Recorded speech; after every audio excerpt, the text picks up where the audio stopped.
अस्सलाम वालेकुम।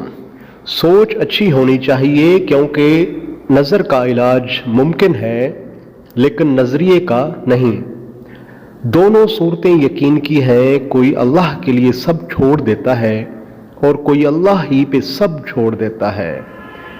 मुख्तसर रहो पर मुखलिस रहो।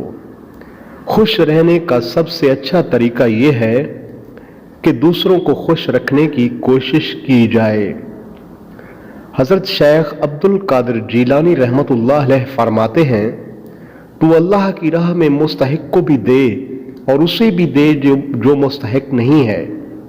अल्लाह तुझे वो देगा जिसका तू मुस्तहिक है और वो भी देगा जिसका तू मुस्तहिक नहीं है।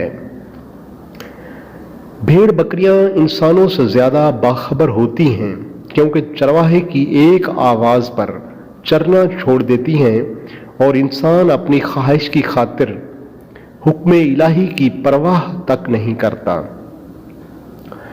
खामोश रहो, सिर्फ खुदा ही है जो तुम्हारे दिल का बोझ उतार सकता है। अपने अंदर की सोच को साफ रखें क्योंकि कश्तियां बाहर के पानी से नहीं अंदर के पानी से डूबती हैं। जिस लहजे में बात करो उस लहजे में सुनना भी सीखो। जो इंसान जितना खामोश रहता है वो अपनी इज्जत को उतना ही महफूज रखता है। किसी का हक अपने जिम्मे लेकर इस दुनिया से न जाओ।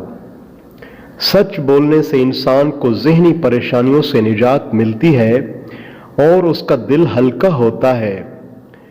रिश्तों को इतना गलतियां नहीं कमज़ोर करती जितना गलत फहमियां करती हैं। नसीहत कीजिए मगर शर्मिंदा ना कीजिए। मकसद दस्तक देना है, दरवाज़ा तोड़ना नहीं।